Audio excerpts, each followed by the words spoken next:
আজকে আমার আলোচনার বিষয় মেয়েদের বীর্যপাত হলে কিভাবে বুঝবো। দেশের এবং প্রবাসের ভাই বোনদের প্রতি সালাম। আসসালামু আলাইকুম। আমি প্রভাষক ডাক্তার রিক্তা পারভিন, হোমিওপ্যাথি এবং আয়ুর্বেদিক চিকিৎসক। চেম্বার সেবা হোমিও কমপ্লেক্স অ্যান্ড সেবা ডিজিটাল ল্যাব, উপজেলা মডেল মসজিদের পূর্ব পাশে, শিমুলিয়া, মাগুরা। আজকে আমার আলোচনার বিষয় মেয়েদের বীর্যপাত হলে কিভাবে বুঝবো। অনেক পুরুষ কমেন্ট করে থাকেন, অনেক স্বামী কমেন্ট করে থাকেন যে তার স্ত্রীর বীর্যপাত হয়, আমরা কি করে বুঝবো। মেয়েদের বীর্যপাত এটাকে কি বলে? এটাকে ফিমেল ইজাকুলেশন বলে। অর্থাৎ এটা মেডিকেলের ভাষায় ফিমেল ইজাকুলেশন। যৌন উত্তেজনার সময় যে যোনির ভিতরে থাকা যে স্কিন থাকে, সেই স্কিন গ্রন্থি থেকে তরল রস বের হয়ে আসা, এটাই হলো বীর্যপাত। এই বীর্যপাতের যে মহিলাদের যে বীর্যপাত, এই বীর্যপাতের কালারটা অনেক সময় কিন্তু স্বচ্ছ হয়ে থাকে, প্রসাব মিশ্রিতর মতো হয়ে থাকে, প্রসাবের মতো হয়ে থাকে। আবার অনেক সময় কিন্তু দুধের মতো সাদা হতে পারে। মহিলাদের যে বীর্যপাতটা হয়ে থাকে সেটা কালারটা দুধের মতো সাদা হয়, অনেক সময় প্রসাবের মতো কিন্তু হয়। তাহলে আমরা কিভাবে বুঝবো যে মহিলাদের বীর্যপাত হয়েছে? তো এই বুঝার কিছু উপায় আছে। উপায়টা হলো যে হঠাৎ করে দেখা যাবে যে যোনিপথের ভিতর থেকে তরল রস নিঃসরণ হচ্ছে।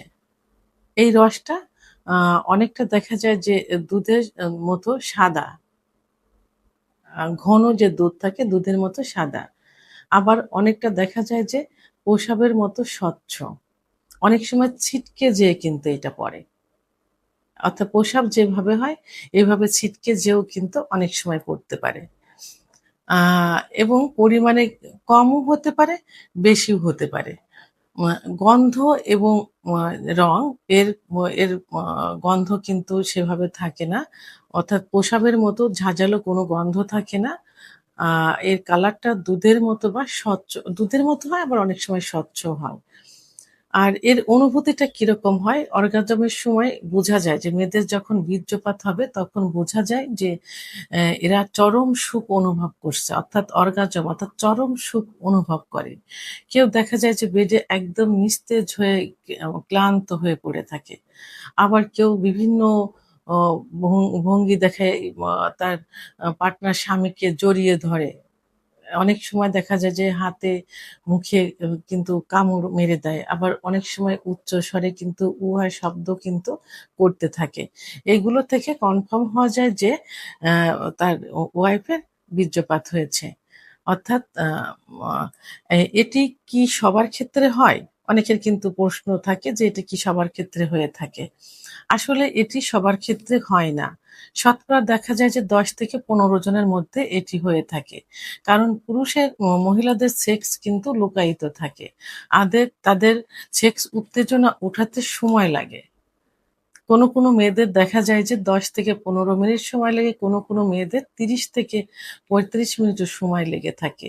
তো অনেক স্বামীর পক্ষেই কিন্তু এই সেক্স উত্তেজনা ওঠানো বা অর্গাজম বা বীর্যপাত ঘটানো কিন্তু সম্ভব হয় না। কারণ অধিকাংশ পুরুষেরই কিন্তু আম অল্প সময়ের মধ্যে বীর্যপাত হয়ে যায়। তাদের যখন বীর্যপাত হয়ে যায় ঠিক সেই মুহূর্তে দেখা যায় যে তার স্ত্রীর শুরু হচ্ছে, মানে তার ভিতরে অর্গাজম আসছে, কিন্তু এর ভিতরেই তার স্বামীর বীর্যপাত হয়ে যায়। এই ক্ষেত্রে দেখা যায় যে সব মহিলাদের বীর্যপাত হয় না। মেডিকেল ভাষায় এটা ক্ষতিকর কিনা? না, এটা মেডিকেলের ভাষায় এই বীর্যপাতটা কখনোই ক্ষতিকর না। কারণ এটার গন্ধ, আলাদা রং, আ এর গন্ধ থাকে না, আলাদা কোনো রং থাকে না। সেহেতু এটা ক্ষতিকর না। ক্ষতিকর তখনই হবে যদি তার মানে আলাদা একটা গন্ধ হয়, মানে আষ্টে মাছের যে একটা গন্ধ থাকে এরকম একটা গন্ধ যদি হয়ে থাকে, এবং যদি সহবাসের সময় ভিতরে বীর্যপাত হওয়ার পরে যদি জ্বালাপোড়া করে, ব্যথা অনুভব করে, এবং যদি সেখান থেকে রক্তের মতো কিছু লালচে বের হয় তখনই এটা ক্ষতিকর হয়ে থাকে। তো আর নর্মালভাবে এটা ক্ষতিকর নয়, এটা সুখটা বয়ে আনে, স্বামী স্ত্রীর সম্পর্কটা আরও মজবুত করে, ভালো করে চাহিদাটা স্ত্রীর প্রতি স্বামীর চাহিদাটা বাড়িয়ে দেয়, স্বামীর প্রতি স্ত্রীর চাহিদাটা বাড়িয়ে দেয়। ইসলামিক এবং সামাজিক দৃষ্টিকোণ থেকে কি বলা হয়েছে, যে ইসলামিক দৃষ্টিকোণ থেকে যদি মহিলাদের বীর্যপাত হয় তাহলে এটি হাজ্জাতুল আকবর অর্থাৎ ফরজ গোসল করার। তো অর্থাৎ এটা হইলে ইসলামের দৃষ্টিকোণ থেকে অবশ্যই ফরজ গোসল করা তাদের জন্য ফরজ হয়ে যায়, অর্থাৎ গোসল করা তাদের জন্য ফরজ হয়ে যায়। আর সামাজিক দৃষ্টিকোণ থেকে যে স্বামী স্ত্রী সহবাস করার পর যদি তারা গোসল না করে তাহলে অনেকে কিন্তু তাদেরকে একটু না অনেকটাই খারাপ দৃষ্টিতে দেখেন, কারণ তারা অনেক কিছু সকালে ঘুম থেকে উঠে যে কি নাপাক মনে হয়, নাপাক মনে করে, নাপাকি সেটা হয়, তারা নামাজ পড়তে পারবে না, রোজা রাখতে পারবে না, প্লাস দেখা যায় যে ঘরের কিছু জিনিসপত্রে হাত দেওয়া যায় না, অর্থাৎ শুভ কোনো কাজ কিন্তু তারা করতে পারে না সামাজিক দৃষ্টিকোণ থেকে। তো এই জন্য ইসলামিক যে নিয়মটা আছে সেই নিয়মটা সহবাসের পর স্বামী স্ত্রী বীর্যপাত হওয়ার পরে অবশ্যই গোসল করে নিতে হবে, তাহলে সামাজিকভাবে এবং ইসলামিকভাবে সে সুস্থ এবং স্বাভাবিক থাকবে।